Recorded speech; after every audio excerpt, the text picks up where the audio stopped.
Jay, welcome. Hey, thanks for having me on. Yeah, glad to have you back. How's it going?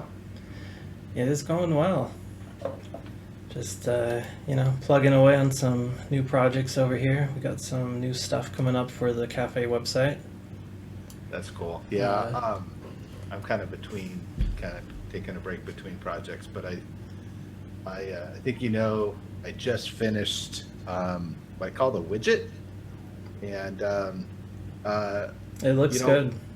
thanks. So one of the things that I like to talk about a little bit is sometimes is where the name comes from, and I had a business teacher. I think it was high school, may have been economics or something like that, and he says, okay, let's say you sell 100 widgets, and and I said, what's a widget do? It's like, well, anything you want it to be. It could be anything. And so one of the things that people always ask whenever I make anything like with a Raspberry Pi, they always ask, what does it do?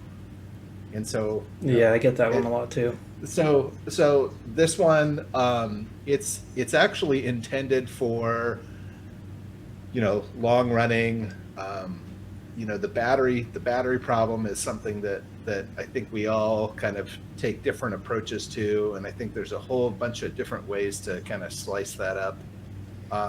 But I wanted something that would run for a very long time, and the use case is, if somebody's going to use something for, let's say, wireless auditing, or for work, like actually for pen testing or something like that. You want something that's really functional, and you want something that's frankly as simple as possible. But I wanted something that you could throw in a bag and leave it there. And something, it's my first chance to make something that would actually run all sealed up. Now you've got thermal, throttling and things like that with the Pi. But I've got it here. Have you actually had a thermal throttle on you yet? Because, they'll run real hot before before you actually notice any reduction in CPU speed. Yeah, I haven't. I haven't, frankly. I wanted something though that you could, if you wanted to basically leave it open, you could. So, I'm somebody. I've got it right here. Here, let me pull you up to full screen. And so here you're going to get some reflections here, but essentially what you have is, and I don't want to press them. One's a multifunction button. You can have it be anything you want it to be. One is essentially the power button for the battery control. It's got a small OLED screen in there. I'm sorry, actually it's not OLED, it's a TFT screen. And then basically just a Raspberry Pi. And on the bottom, if you look at it on the bottom, let me get it in here. You can see I've got a micro SD card in there, and I've got a single, what is that, 18650, I think that's what they are. Yeah. I can never remember that number. Battery. And it'll run under load, they're saying 3-4 hours just on that one battery. But I wanted something that could run for a really long time, and I wanted something that was going to be fairly rugged. And I chose something that kind of isn't really for makers, but it's something that you could definitely do. And that is basically they're designed for like military radios, but it's basically a battery. This one has a bunch of I think they're 123 lithium batteries in it. They have rechargeable ones for these. The rechargeable ones are outrageously expensive, like $300-$400. So this is a disposable battery pack. This one is, yeah, but you can get rechargeable ones. And essentially, it goes on here and locks into place. And then once you do this, the unit starts actually running, it starts actually charging the 18650 battery off of the external battery. So you've made a hot swappable battery system. That's excellent. Yep. So the real challenge is you could actually put like this battery pack outputs, I think, like 11.5 volts. So you could put, you could have this be a cigarette lighter or something like that. But the idea though is that this thing is highly portable. You And I know, think, for the professional cameras, they make a similar battery system, and they are significantly cheaper. Now, of yeah, course, they're not going to be as durable if you drop it or something, but still pretty good. So that could be an alternative if you didn't want to drop, say 300 on a rechargeable.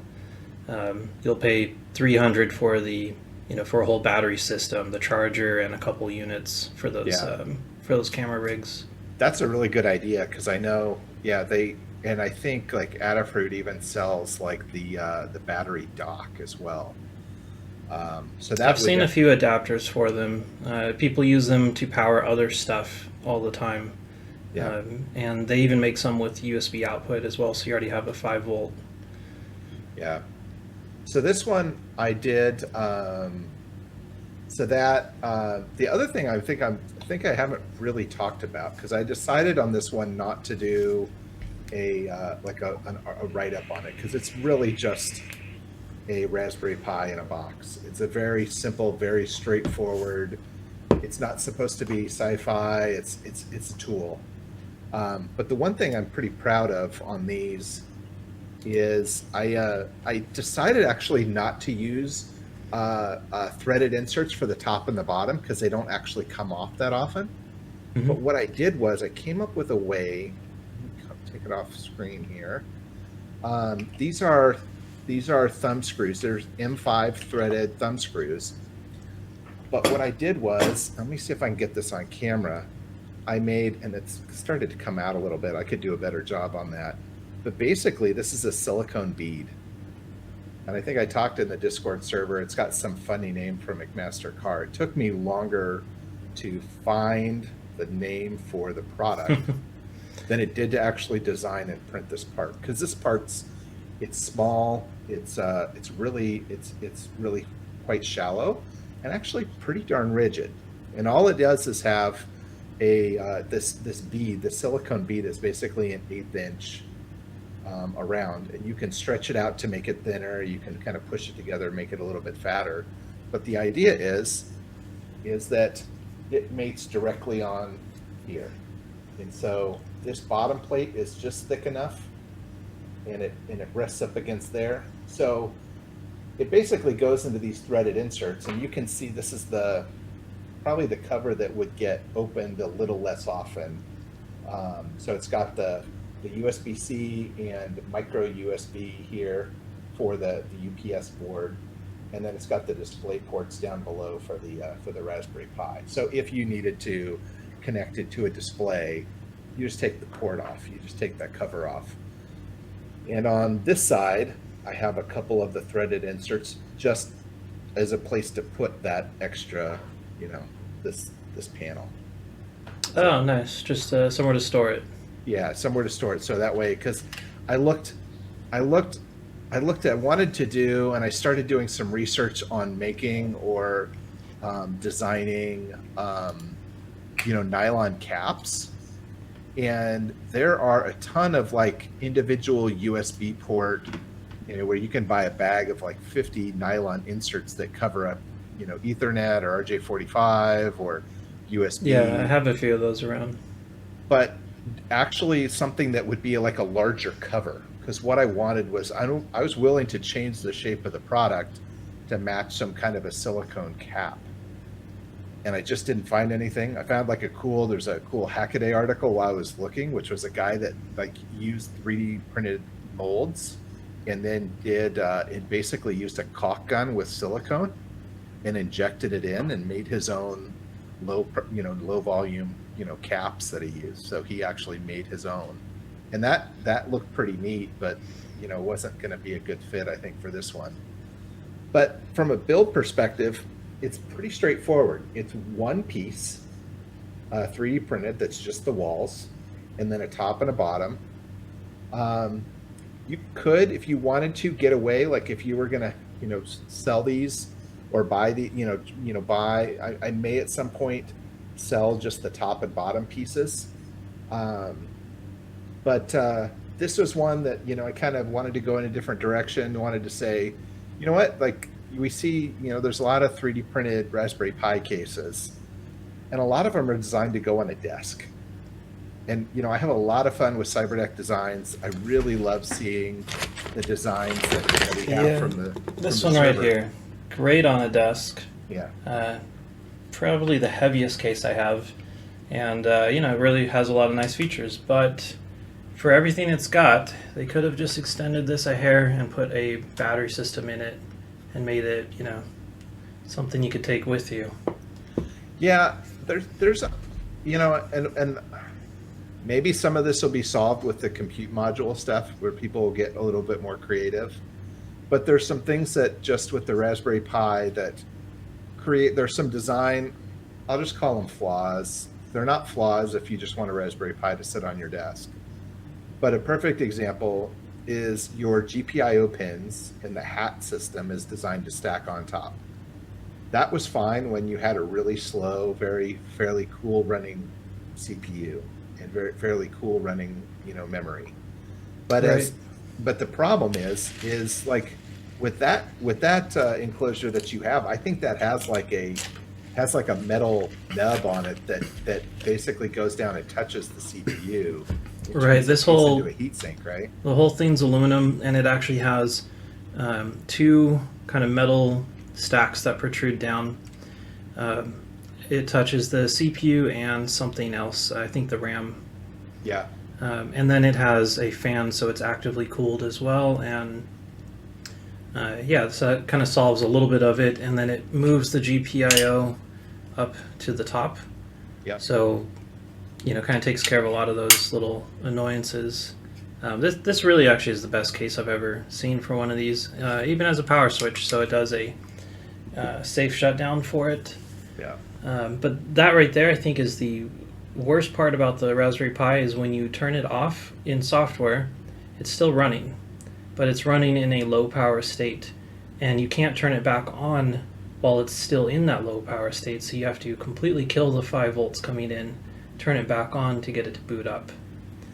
Yeah. Unlike, every other computer on the planet that actually turns off when you turn it off. Yeah, like one of the things that if you look at some of my early designs, like if you look at the Raspberry Pi recovery kit, it was very early in my way of thinking three-dimensionally. So if you look at it and you take that display, and I should have had it out, I've got it sitting in a box over here, but if you take that and have the display sitting down, everything just stacks up next to each other or stacks on top of the Raspberry Pi and just kind of, it's all right there. It's kind of like, fitting, boxes into a moving truck. Everything's kind of fit in where it can fit in the real estate and the face inside the display. And then if you look at some of my later designs, I'm getting more creative about stacking stuff and layering stuff. And one of the things that I think would be super helpful with the Raspberry Pi in general, and I think the compute module boards, as people start to get creative on the compute module, is make stuff stick out the bottom. So perfect example, the thing that I think would be super helpful is to put the CPU on the bottom of the chip. Now I know like the Rock Pi and some others do that, and it creates this kind of weird scenario if somebody's just going to have it sit on a desk. But if you're going to run some kind of a hat or some kind of a board, you can stack it like that enclosure that you have. You could just put like header extensions and just stack it all the way up, probably all the way up to the ceiling, Right. and put as many hats as you wanted to on there. For anyone that doesn't know, most boards have the CPU facing up, but you absolutely don't need to.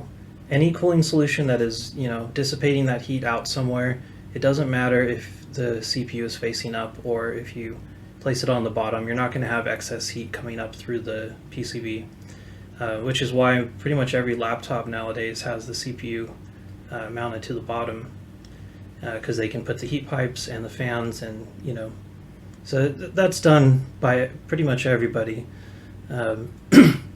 Yeah, I do have one of those Rock Pi boards, and the CPU on that thing actually gets pretty toasty, but having on the bottom makes it much easier to cool.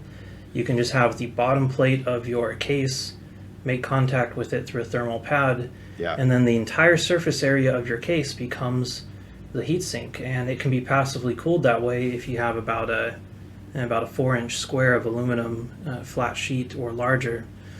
So it actually is pretty nice. And yeah, I see what you're saying with the CM4. You could easily make the carrier board just put the Pi on the bottom and then leave the top real estate open for anything you want.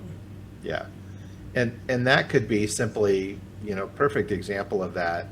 Somebody could make and maybe people will. I think it's just a matter of, if you look at how long it took people to spin up, cool cases for the Raspberry Pi. For the longest time, you wanted a cool one, you had to 3D print one, right? Where it was like the generic one. And now there's like all kinds of, there's really cool metal ones like the one you have. There's cheap metal ones that are still fine. And I think it's going to happen with the compute module. But like a perfect example with the compute module, there's nothing to keep you from having through hole, like a circuit board with the through hole solder points for the headers, and to have it be, one side on basically two sets of those headers on each side of the board, and one's designed to face up, the other one's designed to face down. And that way you could put your, you could put your compute module right up against, a metal case, and then you could have your headers and everything else internally. So I think that's, I've been critical of the Raspberry Pi design, and, it's kind of one of those things where, it was kind of designed for education, and I think we've all taken it, a lot further than it was ever intended Definitely for. has gone further. The Compute Module 3, for instance, they built that with industrial applications in mind. It was meant to be dropped into someone else's carrier board with whatever specification they needed, because, they can't make a version that will suit everybody. So they just made the smallest one they possibly could, so you could put it in anything. And there were a lot of carrier boards for it, but for the CM4 now, at least I'm seeing more options now. There's a bunch of handhelds, which is great. It's perfect for that environment. Have a nice little screen, some controls, a battery. Probably not even that difficult to build and design. Yeah, that's the thing. I've seen on Twitter a few different folks that have just getting started on PCB layout, and they're starting those. And then I think, I forget the name, obviously they're not, they don't sponsor me or anything, but there's a couple PCB manufacturers that will also do assembly. And so when you're talking about some of those super fine surface mount things, that starts to become, if you want to do something super crazy and super compact or whatever, that compute module I think is going to be the direction that people go. Definitely is going to be fun to see what people come up with. I mean, I would love to design one for myself, something geared towards building a Cyberdeck. Ideally would be one that has every port imaginable broken out on pin header. USB is fine over pin header. HDMI, it's a little bit touchy on pin header, but that could go over PFC flat ribbon cable. We all use those flat ribbon cable HDMI cables that are built for like FPV flying. If you just had the ribbon connector on board, then you could route it, route the actual port wherever you wanted it. And hopefully someday we'll have companies like Waveshare or UC Tronics start putting those PFC connectors right on the carrier board for the screen. That way you could avoid the whole HDMI plug. Yeah, that's one thing on the Raspberry Pi Quick Kit and the Recovery Kit is those both use that 7-inch touchscreen, and even though that 7-inch touchscreen is tiny, boy, it kind of scratches an itch, because all you really need is 5 volts and that DSI cable to the Raspberry Pi, and that is just so easy. It's just it solves so many different kind of problems. The thing though that I think Adafruit, let me see if I can pop, maybe you can put it into the chat. Let me see if I can find it. But I think Adafruit started. For anyone watching, this is the ribbon cable, and that is a HDMI plug. They're detachable, so you can put any kind you want, micro, mini, the input or output. And if you just have these connectors built into the Raspberry Pi and the screens, it would also be a lot easier to fit, because getting those HDMI adapters is a hassle, and if it's if it's a right angle or a left angle or an up or down, it is a lot easier to deal with these ribbon cables. Yeah, let me see if I can find the tweet, but Adafruit just recently shared, or somebody, I think, actually, I don't think it was Adafruit, I think it was somebody working with them. They're working on I think they're going to call it a Cyberdeck, and it's basically a thin display with a CM4 carrier board built on the back. So, well, they actually already released what they're calling a Cyberdeck, which is a pin extender for the Pi 400, and that just makes it easier to connect a small display or some of their, I think their feather wings or something like that. But yeah, the one you're talking about, that is a sort of a spirited successor to the Pocket Chip, which was a pretty neat little project, but maybe poorly managed Kickstarter. The company behind it failed immediately after shipping out the first batch. But that's a common problem with kind of a one-off project. Yeah, so I found it. It's by Diodes Delight on Twitter. That's the ones they're making that. So to me, that's the stuff that's really cool, is to see all these different form factors. And I think that's, for people that say, what does this do? The cool thing is a Raspberry Pi is essentially just a small computer. And so what typically, limits the use of a computer is, let's say you go out and get a really fancy brand new laptop. Well, now let's say you spent a couple $1,000s on a nice gaming laptop. You're not gonna go to Starbucks and like leave that on a table while you go to the bathroom. Now you got to go lug that thing around, right? So, versus, you got your phone, and a lot of phones cost hundreds of dollars. And what do? Oh, you just put it in your pocket. Yeah, you're not going to leave that on a table. You put it in your pocket. You've got a desktop computer. You might have a great desktop computer, but you're not going to take that. I know there's all those pictures of like, guys with iMacs at a Panera or something, but like, there's not, if you have like a desktop, it limits what you can do with the desktop. And so to me, the thing that's super cool about like just the Cyberdeck in general is experimenting with form factors. And there is no right form factor. It is, to me, the wilder, the crazier, the better. Like, I've been looking at Pelican cases that I've made for like almost 2 years, right? And I'm a little bored of Pelican cases, I got to tell you. And so the thing I love is I see people doing split keyboard stuff. I think that was the Make Modify guy that did the one that in those German cases. Yeah, that one's excellent. PCB. Yeah, that was super rad. Like, I love seeing that. So just like that question of what does it do? When someone asks that, one of the things I think is they actually don't know what it could do, because nowadays most people just turn on any device, open a web browser, and then connect out to all of their social media and browse Pinterest and do a bunch of boring things. Frankly, they don't actually use a computer to do what it's good at, which is computing. Mm-hmm. And that term actually has a meaning to it. It's meant for computational tasks, processing data, doing things that are interesting. We all used to run like the folding at home for discovering new information about proteins and the way they interact.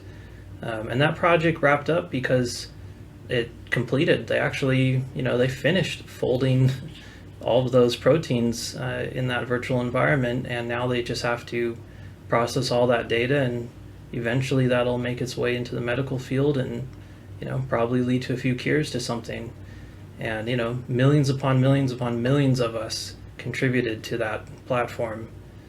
Yep. And that was an interesting thing to do. You did that usually with your desktop. You just leave it running at night when you weren't using it, dial up to the internet, and connect to the thing back before we even had high speed.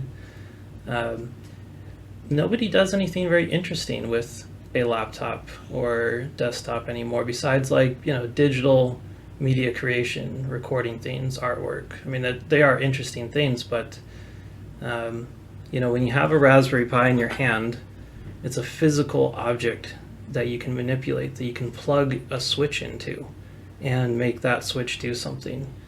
Automate a task, make yourself some automated blinds or whatever, whatever thing you think you might want or need.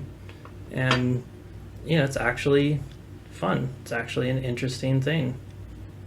Yeah, I think there's two things. So one, it's something that the author slash activist Cory Doctorow has talked about a bit, and he's called it, and I don't remember if he coined the term or if somebody else did, but the idea is called the war on general purpose computing, and it's this idea that computers have to have this specific. Each computer is built to a specific task, and they become more like appliances, and that the electronics world is increasingly hostile to a computer that can do a variety of tasks and do them well.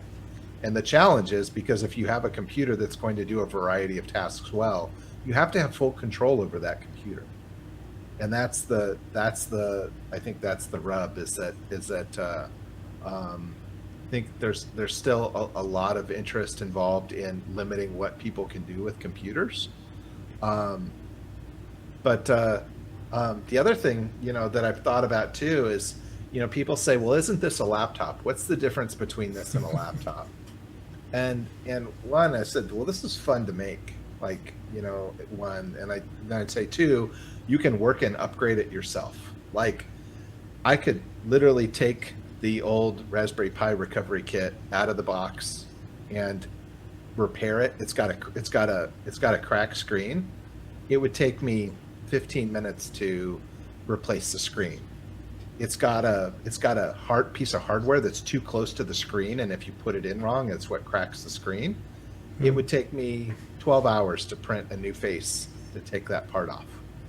Like, all of those things. And imagine if you got a laptop, and if you closed the lid on it the wrong way and it broke the screen, it's garbage. It's worthless. It's unusable. Okay. Well, the exception to that being a good Lenovo ThinkPad. I actually did the LCD replacement on mine about a month ago, and it was a total of 4 minutes to remove the bezel and swap the screen. And that wasn't just because it was broken. It wasn't. That was a IPS upgrade. It went from like a 1333 to a 1080 display.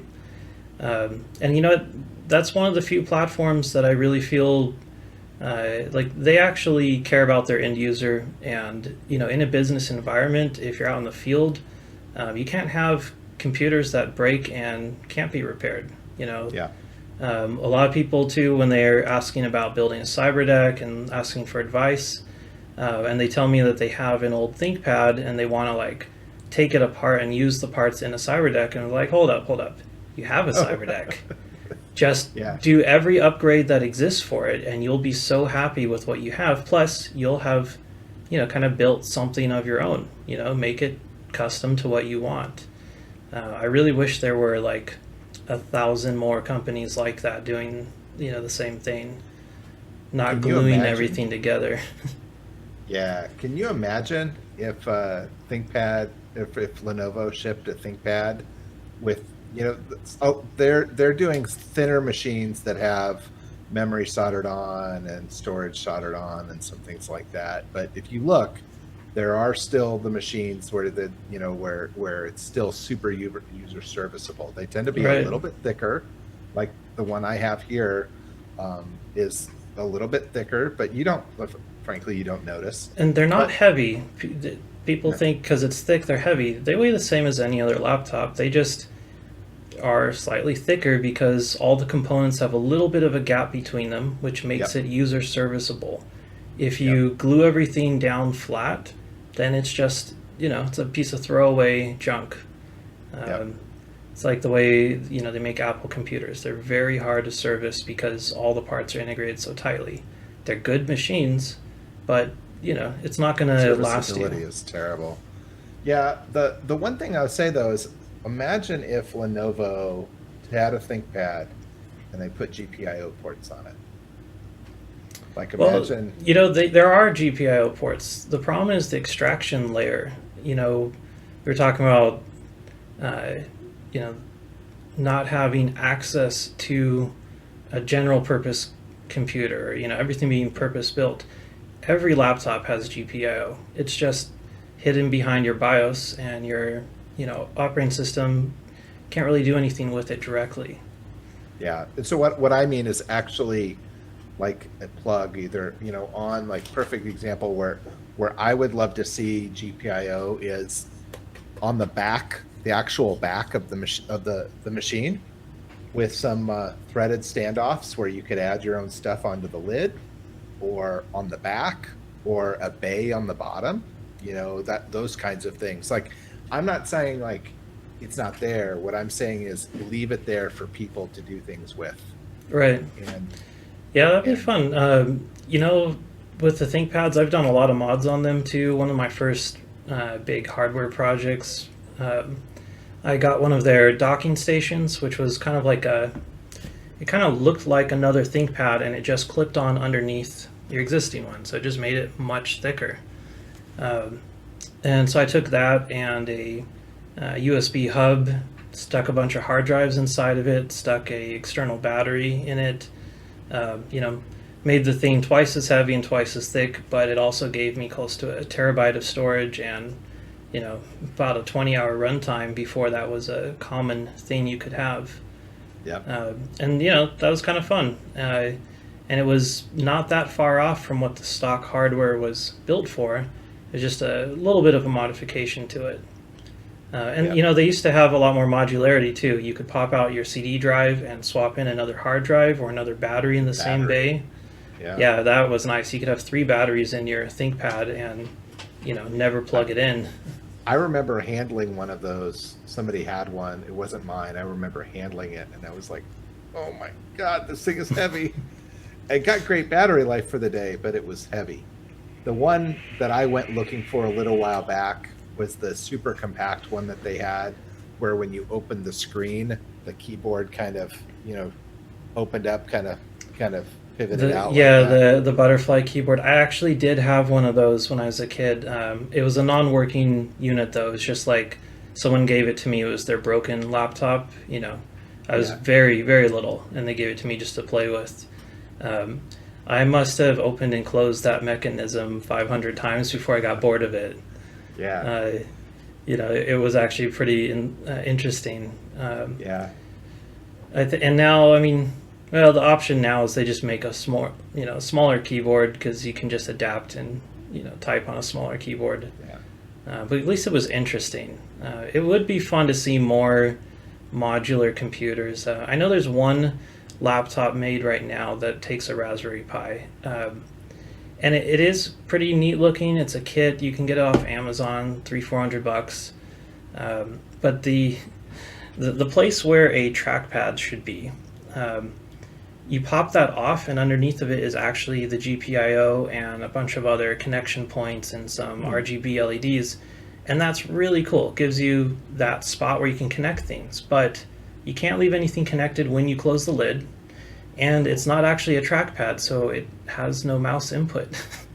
Oh, wow. So, it's a little bit not the best design, but it's close. It's, it's a neat try at it. They just got to try a little harder next time. Yeah. I there's a lot of laptops through the ages that and being somebody that, as a kid, I saw mainframe terminals. I was around mainframe terminals when I was a kid, so I saw the big luggables and stuff like that. Speaking of a mainframe terminal, this is a mainframe terminal keyboard. There you go. There you go. But I have to tell you, a lot of the stuff is still kind of sentimental. The stuff, the clunkiness. It would be cool to make something super thin, but I don't actually want something super thin. Like, I've thought about redoing the Raspberry Pi recovery kit and stripping out some of the I/O and just filling it with batteries. I looked for a long time. One of the ideas, and maybe there's something out there, but one of the ideas I had was just to do that 7-inch display, a Raspberry Pi, and then nothing but a huge 18650 battery bank, in that, what is it? I think it's the 1350 or 1400 Pelican case. So I like the clunkiness, but I also like I think Apple made the I don't remember what their terminology was, but it was they made like a 10-inch laptop, and I think it was not Intel. I think it was a G4 laptop, but it was a tiny thing, and I think it was like 10 inches, and a tiny thing. It's really cool form factor. They were slow as dirt, but they were like this is the same time like the T650 or something like that from Lenovo was out, and so the Lenovo was a little bit bigger. Those Lenovos were tanks. That I think it was like Power Mac or something. I don't remember the terminology, so confusing for me on those, but it looked cool. And so that's the thing is, you see it and it looks really cool in a magazine, and then you find out it's the cost of like 2 nice ThinkPads, and you're like, And I'll have to admit, I for a long time was like, ThinkPad, like the IBM logo on it's too big. I don't like it, because I'm always not a logo person. If you notice, like, most of my stuff, I don't plaster my logo over stuff. But I didn't like, even the ThinkPads because of the giant IBM on the front. And even like mine now, I think it said ThinkPad, and it's got a paper sticker and an Adabot sticker. So like, well, Apple sure likes to put their logo on it. They stick it right in the middle, make it light up, make it as big as you can. Yeah. They want you to know. But I wasn't a fan of ThinkPads, and then we had one when I was on call for a job way back in, I think 2003 or something, and they had the on-call person had to have this data card and a Lenovo ThinkPad, and that thing just, now you only got like an hour and a half maybe or something like that of runtime out of it. Battery didn't last long. Yeah, my first laptop was a ThinkPad. I think that's why I've always liked them so much. My brother gave me his old one when he upgraded, and that thing was pretty tiny. It was like a 9 or 10-inch screen, and it was a Pentium 2 processor, maybe like 166 megahertz, 4 megabytes of RAM or something ridiculous. It was basically useless, but it was still fun to play with, Yeah. But the keyboards have been consistently great. And I think you probably, look at any manufacturer for keyboards and you'll say, every, few years they have a really great one. You'll probably count on one hand, the times that a Lenovo keyboard, and out of everything they've ever made, back when it was, the IBM, but basically the ThinkPad. I'm not talking like the yoga stuff, but like the ThinkPad stuff, they're just consistently great keyboards. Yeah, so, I mean, they're nice to type on. They don't sacrifice any keys. It's like a full 88 or 100 keys on there. Yeah, I read a review. I think they have a new ThinkPad out, and they switched. I think it was the new X1 Carbon or something like that, and they swapped the function and the control button down in the corner. And I'm like, why? They did the same thing to me on the. I've got an X250, which that thing's like 11 years old now, but I just gave it a 1080p screen, and that thing actually has 2 batteries, one inside and one external, so you can hot swap, kind of like the widget you've made. But they do the same thing. Function and control are swapped, but the BIOS, you open it and you can change it. They let you modify it, so you can swap them back. I think the review said that you could do that too. I just wondered why. It's because they are backwards. They should be the other way around. The control should be under the shift, but they typically have it over one, and the function is under the shift. So if you're used to a normal keyboard, you end up hitting the function when you meant to hit control. So I actually do prefer to have it swapped, so that the control is under the shift. But it's just preference. I guess if you've been using a ThinkPad keyboard for the last 20 years, you'd be really annoyed to have them swap it on you. But for everyone else who switches back and forth from a typical layout on a mechanical keyboard, But you know, it just goes back to show like at least there's one company that actually cares about the customer and builds a fairly modular computer. You know, you can remove the battery. Imagine if every single Apple computer had a replaceable battery. You know, how much longer you could keep that machine running before you just were like, I think I'll just upgrade and spend, you know, $2,000 instead of spending 200 to replace the battery, because you have to take it to a shop. You know, if it was a $40 replacement like most computers, you would just keep that thing and keep it running longer. We had, And obviously that design is on purpose. yeah, it's definitely intentional, and I think some of it is when they control the repair, they control that facet of the supply chain and the end user experience. Well, yeah, and there's things no like third that. party, you know, repair services Yeah. anymore. They've completely cut that out.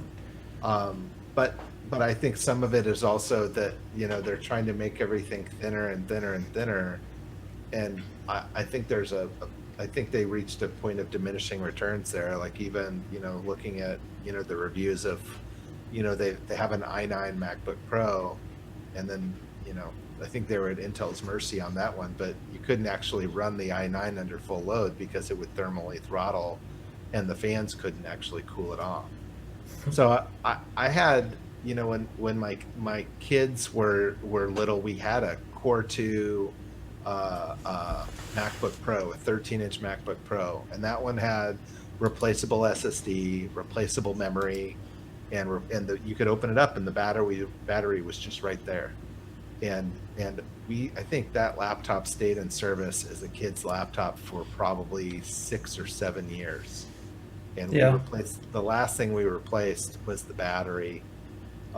But it went through multiple SSDs because SSDs and hard drives back in the beginning were just terribly slow, and they got better and better and better. And that was just an easy way for the longest time to spring new life into a computer, was to add Yeah, put put an the SSD fastest drive you could possibly get in there, in. Yeah. and a new battery, and you could actually keep things going for a while. I had an iBook G4 that I used as just a music player. You know, with iTunes. iTunes is actually pretty nice software, or at least it used to be. And you know, it's actually kind of nice. Just kept that thing running, set it on the speaker on the stereo, and used it like you would any dedicated media center computer. Couldn't really do anything else with it. You know, had like the original format for Wi-Fi, so you couldn't even connect to a modern network. Yeah. Yeah. But that's, kind of bringing it back to Cyberdecks too. That's, part of what I try to do with my designs is they don't end up, always seeing the light of day, but I end up playing around with the design and seeing what I can add and what I can modify and what I can tweak and things like that to make it, and without throwing out all the parts. To me, the ultimate upgrade at one point is if there was ever a reason, like the Raspberry Pi Quick Kit, which is turning out to be more popular. It doesn't get as many views as the Recovery Kit, because I think the Recovery Kit has better kind of eye candy value. But the Quick Kit, like a lot of people have been making those. And at some point, it'd be really cool if there was a redesign for me to say, look, here's the new design. You don't have to buy any new parts. Here's just the new 3D design. And by the way, it adds, I would love to ditch the USB-A ports and go all USB, USB 4, right, at some point. Sure. And so you keep all the same parts, or you upgrade them, or you kind of do whatever. Well, you'll be able to do that for the CM4. They're making carrier boards that look identical, more or less identical to a Raspberry Pi 4. So in the same form factor, same format, you'll be able to drop in a CM4, which is significantly faster than just the Pi 4 and uses a lot less power too, so you're better on the cooling. And so you could put an 8 GB RAM model in there, overclock it, still have better cooling, and upgrade it. I mean, I'll do the same for my deck projects. A lot of times too, I'll get a new Raspberry Pi, and I won't even really use it. Like, I'll skip the whole generation of it. You know, I use the Pi 2 a lot, and I got the Pi 3, and I used that. Then the Pi 3 Plus, I honestly never used it in anything.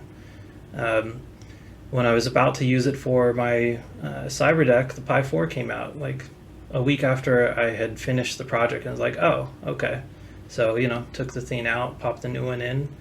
Um, but that's kind of the cool part, is you can just keep upgrading, keep on repairing, keep replacing these boards, and keep everything else. You know, nothing else changed. I didn't have to really, you know, make any other adjustments, just swap out the board. I mean, there is a little more power requirement going from the Pi 3 to the Pi 4, but going up to the CM4, the power requirement drops quite a bit, so you'll actually be able to reuse your power supplies you had for the Pi 3B Plus. They'll have enough output to run the CM4, even though they struggled on the Pi 4.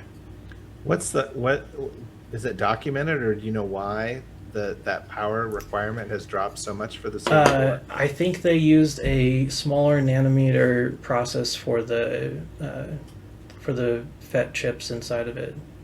You know, just like Intel and AMD going to a smaller process, I'm pretty sure that's what they did. They just went to the next size down, something along those lines. So it's, you know, very, very similar to the Pi 4 silicone, just improved and redesigned. It is quite a bit of lower power withdrawal too. Even when you overclock it and run it at max, it still comes in a couple hundred milliamp lower than the Pi 4 running at like 50%. Oh wow, yeah. Which is, you know, I don't have the CM4 yet, but I've got the Pi 400 motherboard here, and that has the same silicone on it. And I really bought this so that I could play with this thing before getting a chance to use the CM4. You know, it's the same chipset. Screen on that? Mm-hmm. I'd love to see that. Is that your own enclosure? Are you starting to build an enclosure for it? It is. There's just a top plate that goes on it. I leave it off so I can show it on camera. And all the ports on one side, which is rather nice. It's actually a pretty good layout. It's as compact as you could possibly stick, you know, everything that's on here. And it was very easy to design a case for it, because all I had to do was measure out all my ports, and you know, I did that, and then I have a model of the flat plate for here, and then I can take that and use that to stamp out the ports for anything in any kind of shape case very quickly. And this one's just pretty simple. You know, I like to put my brand on everything. This just has some holes in the side, so you could screw it to the side of a project. You know, stick it, zip tie it to something. You know, whatever you wanted to do with it. You don't need a fan. You do need a heatsink on it. I just don't have one on here at the moment, but I've got a box of stick-on heat sinks around here. You would need the fan if you overclock it, but just the heat sink's fine otherwise. And I think I've seen people mapping out the keyboard ribbon too, right? Yeah, that's already been done. I don't know if you'll be able to see it on camera, but on the back side, there are test points here. These are solder joints that you can solder to very easily. They're good size. That's cool. And so that is what goes to this ribbon connector on this side. Obviously they left them on here on purpose so that, you know, people could play with that.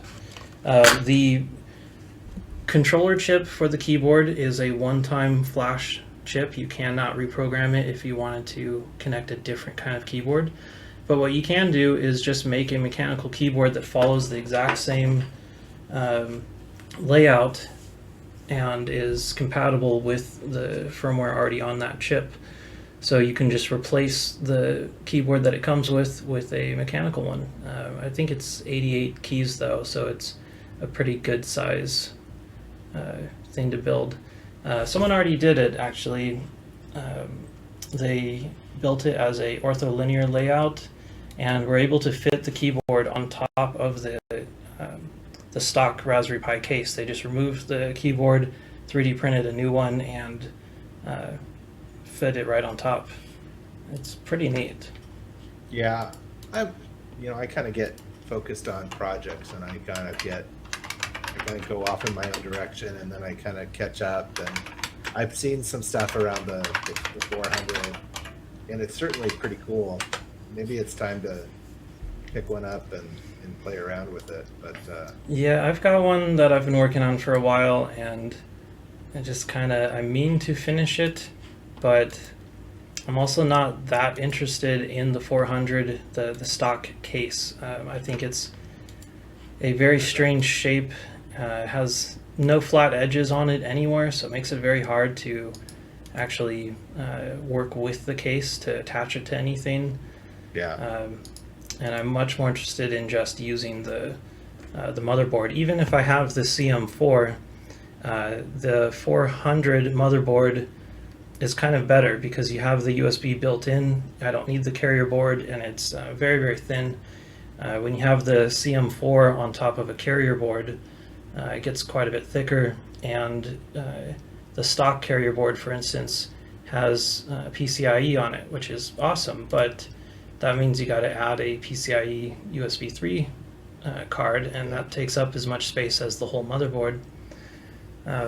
So having the Pi 400 motherboard is actually, probably the most compact option without building your own custom carrier. yeah, and if you go and look at Back7.co, you're going to see there's occasional military green, but a lot of black, a lot of white, a lot of gray. In fact, you can see my office is a lot of the same kind of stuff.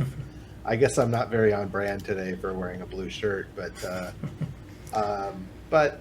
the thing though that I do like a certain visual piece, and I see that purple, and I think, yeah, I know it's a Raspberry Pi thing, and I immediately want to even just paint it with a cheap can of rattle can black paint. It just makes me want to paint it. I'll tell you why I do that. It is very hard to film and photograph black cases. So I tend to print anything that I want to show people in a brighter color so that they can actually see it. Hey, look, it shows, you can see it. If this was black on my black shirt, then it just disappears. And I'm not the best at product photography, so I tend to go for a nice bright case, something that'll really get you the clicks. Yeah, I did a black quick kit. I made one black one out of carbon fiber, and that was an ordeal. I mean, it wasn't hard to print, but photographing black. I ended up I couldn't photograph it with the white background like I normally do on photos. Mm-hmm. I had to do a black background, and that's kind of like you stub your toe and you're like, I can't, my toe hurts, and then you stub your other toe, and then you're like, at least I'm not thinking about the first one anymore. I just kind of got to a point where I was like, and then I started playing around with like directional lighting and stuff like that, and it was really hard. So I still make black things, but if you'll notice, a lot of stuff I prototype is still in white, or in some random color that I happen to have. But the black stuff is kind of the special color for me. But the stuff that almost all of my projects are all in that gray, and that gray I just like it looks good. I'm sure everyone watching is familiar with your stuff, but the photography you do for the stuff you build is really top notch. It really sells it. It really makes it look like a real thing, that it's not just a weekend project, but what it really is, something that took you probably 3-4 months to build. And we also, I have parts that are functional that I throw away because there's a crack in it, or there's or part of it like adhered to the bed and it pulled some of it off, or some. So I think we talked last time. I think it was the larger, one of the larger streams you had, where we ended up going off and talking about 3D printers. I've got them all dialed in, and part of it is because I'm a perfectionist with how those things come out, because I know, like, I've had projects that have ugly sides to them, and it makes it really hard to show something when oh, I can't show the bottom, or I can't show the left side, or whatever. And I've got a few of those. And I mean, that happens to me too. And so sometimes it's like, or you gotta print it twice so that you can have the seam hidden on the back, and then you print it the other way so the seam's hidden on the other side. So I did the mill plastic one, the green one. That one was a fun one to make, and it was like 8 million pieces, by the way. Now, was that the one that you couldn't source the green plastic you needed to finish it? Yeah, that was, they ran out during when everybody started printing medical stuff. They were like, oh, maybe they donated it all, but I had to stop that project, and then I eventually got some. But the reason I don't know that I've told this story before. The reason I ran out was because I got it done, and the way it works is it's all a bunch of pieces stacked up, and then there's threaded rod that goes through to hold them all together. And and the first time I started to make it, I made the holes just a little bit too small. And so if you can imagine, when you're drilling in like something like this, and you're drilling in a little bolt like this into plastic, you want a little bit of resistance, right? Mm-hmm. The challenge is that resistance adds up when it's a foot long. And it became more than what basically happened was I snapped off the threaded rod in the stuff. And I panicked, but luckily I just put my the chuck, the power drill, I put the chuck on the threaded rod and then backed it out. And I was like, oh, thank goodness, I'm still going to be able to do it. And then a couple of those pieces, I had a little bit of filament left. And so a few of those pieces, I made the hole bigger. So I took it apart and I made the hole bigger so that they would go through. And then I overshot, and it went into the end cap piece and bulged out the plastic. And because it was green, you stress it and it turned white. Yeah, got the discoloration. So I was like, I guess I'm going to wait till I can get another roll of that. It's not like I, make a parade of all the mistakes, but those, the stuff that goes into this, some of these projects do take months, I think I hit it on Twitter to talk about this a little bit. It's just supply chain stuff. I try to, if I'm going to make a project that I want other people to build, I try really hard to make sure it can be sourced somewhere where it's easy to get. So, Adafruit doesn't sponsor me. They've been incredibly supportive of my projects in the past, but they're not a sponsor. But their stuff, like, they'll tell you if it's discontinued, but if it's out of stock, you can, put in an email notifier and, they'll let you know. Amazon's usually pretty good. There are places that I try to source my stuff so that somebody can go and recreate that thing. And it gets really tough when you have something that's like at the center of a design and then it gets discontinued and it basically disappears. And I ran into that with the plastic, I guess that was probably 6 months ago with the green plastic. Yeah, I had the same thing happen with a 40% keyboard I bought and built a project around it. I thought that keyboard was in supply, there'd be thousands upon thousands of them, no problem. No, it sold out a couple days after I bought it, and I hadn't even noticed. And now it pops up like twice a year, and it sells out in a couple days. So I just I never released that project because it fit a keyboard that you can't get, and there's no a convenient replacement for it. So that just became a personal project and not one to share with the group. I mean, people have seen it, but I've never released the files for it because it just wouldn't be useful to anybody without that exact model keyboard. And that's what I based the whole thing off of. It's a very cheap 40% mechanical keyboard, like $40, and those scenes are usually upwards of 90 or more. So that was kind of the whole point, was, so people could build one of these for very inexpensive. Yeah, But and it the happens, res yeah, I mean the Raspberry Pi recovery kit has a pretty nice plaid keyboard on there, and that PCB, if you buy the kit, if you buy the kit, I think the kit's like north of $100, if you can even find it anymore. And they stopped. I only could only buy so many, and so for a few of those builds that I did for commissions, I had to order the PCB. Luckily, they share right? the PCB, but those are big PCBs, and those PCBs are at cost to me like $70 a piece, like just because they're so big. And people would ask, when people used to ask, hey, will you sell me one of these? And then I would go and say, here's what it is plus a little bit for my time. And they're like, why is it so expensive? And I'm like, well, between the key switches and the keycaps, because they wanted the specific keycaps, that keycap kit was like $85 by itself. So I mean, it's got a $200 or $300 keyboard on it, and and it looks cool, and that's what I was going for. But it's one of those things where people would like, that's cool, I want one, and then I would basically I felt like a jerk, because I'm like, oh well, no, you can't, they don't make them anymore.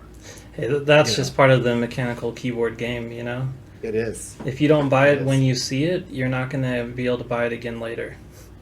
Yeah. So what I've kind of I'm taking a different approach for some of the projects this year, where I'm kind of doing stuff a little bit more for me and do it. It's not that I'm not ever going to release designs again, but I'm trying to do things that are, what can I do? Like, try to be as creative as I can with stuff, without it being something that I have to necessarily always worry about, So, but sometimes it's like, I've got it around here somewhere, a mechanical keyboard kit that I ordered, and I'm still waiting on the keycaps. They're coming from China. Still waiting for those, and who knows when they'll be here. But when I make that, it's going to be hey, this is a one-off, and I'm going to tell people this is a one-off thing. It's here's all the stuff that I used, but don't count on being able to find all these parts. And so if somebody wants to, I mean it's the internet, so you can go scavenger hunting and find stuff. Or the thing I like the best about the quick kit that I shared last year is I see people take it, and then I see people modify it. You see people, well, I didn't have a 3D printer, so I took your design and I cut it out of a piece of wood. Awesome. I see people that, oh, I didn't like the way you did the connectors, or I used a different screen, or oh, I added a keyboard, or that. To me, those people are in, right? Not and that's their first deck, but then they're going to go and make something. Oh, this time I'm going to do this, or I'm going to do that, I'm going to do this, I'm going to do that. So there is an element, the commercial element, where it's like trying to find ways to support the the parts, because the parts R&D stuff, it's exhausting, and it gets expensive fast when you're R&Ding stuff. As hobbies go, I mean, it probably makes photography look like a cheap hobby, but part of it too is trying to balance out, is this something that I think other people will make, versus you just one. So I'm starting to play around with ideas now, and I don't know if it'll be this year, but I want to have something that I feel is the recovery kit. I did the one way back. I think it was 2014 for me, and I called it the Raspberry Pi Field Unit, or the RPFU, because people were taking I had a solar tracker, and people were taking my solar tracker design and basically commercializing it, selling stuff. I was sharing source code online, and people were turning it into commercial products. So I was kind of mad, and I made a controller unit, and stuffed everything into a Pelican case, and the wiring on it's atrocious, and you never see those photos. And I thought for months, I was like, I think I could make a cooler one out. I think I've gotten better. I've gotten better now. And so that's what the recovery kit was supposed to be. And so now I'm starting to grow past that one too. But every time I try to like say, oh, I'm gonna make something, and I look at it, and right now it's just not that much better than stuff I've made. People, you look at it and you'd be like, yeah, it's another one.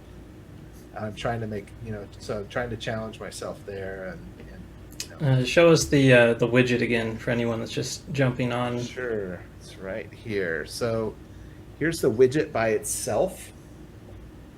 It's got a PRC, I think 185 or something connector. It's got a panel there for the power, so you can charge off USB-C, and then it's got another panel, and this is something I'll talk about in a second. And we shouldn't downplay the importance of having clear panels on your projects. It just looks so much better. It's so cool being able to see what's in it. I think we all remember, seeing electronics when we were kids. They used to prototype them all in clear cases, and they'd always put those photos in the magazines. And then it would end up being like bright yellow or something hideous. And we all wanted the clear case. Yeah. Oh, like that. I have to tell you, it's probably has far too much of an impression on me. Was if you people that are probably considerably younger than I am, go and look at the Conair clear plastic telephone. I remember seeing that. It's like, yeah, it's cool. You can see the electronics on the inside. And one of the things about this one is it's meant to be as simple as possible. It's meant to be easy to work on, easy to repair. And I wanted to make it so that the top and the bottom could be just the same panel, so that you had one part for the plastic frame, and then one identical part for the top and the bottom. And unfortunately, what that meant was the buttons, instead of being on one side, there'd be one button on each, and these buttons press a little easy. And so one of them will turn on, and so there's nothing more frustrating than accidentally turning on a piece of electronic and then killing your battery, and then you go to use it. So, but this in here, the one thing I haven't talked about a lot is it's got a 6-fab USB, not USB, Raspberry Pi power hat. It takes an 18650 battery. I have on good authority they're working on a new release, and what's cool is it's nearly the same dimensions as the old one. Nice. So they were kind enough to share with me, because I emailed them and it was like, hey, you don't appear to have a lot of these in stock. Are you going to keep making these? And they were like, yeah, we got a new one coming out. And then somebody from their engineering team was actually, said, hey, is it physically any bigger? And they were like, oh, it's 2 millimeters bigger on this side, or 3 millimeters, whatever. So all I did on this case was make that area right there just a little bit bigger to account for the new one. So when they ship that new board, I don't have to change any of this design, hopefully. That'll be cool. But this is one, the thing I like about this though too, is this is a, this would survive, this would do well at, a tour camp for the kind of the hacker camps. This would do well at, DEF CON or something like that, or those kinds of places where, it, might get a little rough and tumble. This sure, especially having your USB ports behind a panel. That's always good when you're out at those events. Don't leave exposed USB ports on things. Yeah, and I'm going to play with it in a little while, but I also have, I think it'll show up here. I think I have to open it here. Hold on. I just got one of these in the mail today from Adafruit, and it's got, let me see if I can get that on camera. The USB flashlight. It's the USB. Those are 4 addressable RGB LEDs and a microcontroller on a USB. I saw those. I was very tempted to order one, but I couldn't justify a whole order for one $4 part. Yeah, yeah. So you do like I do, and you just rationalize. You buy multiples, and you're like, see, it's Well, if I'm going to $20. pay $12 for shipping, then I'm going to buy at least $40 worth of stuff. Yeah, yeah. Which is why I have a box about yay big that is full of unused Adafruit circuit boards. Lots of RGB to play with too. I have a bunch of stuff. You know, I think I talked. You know, I think I was talking to MSG on one of the last one of the streams. You know, that's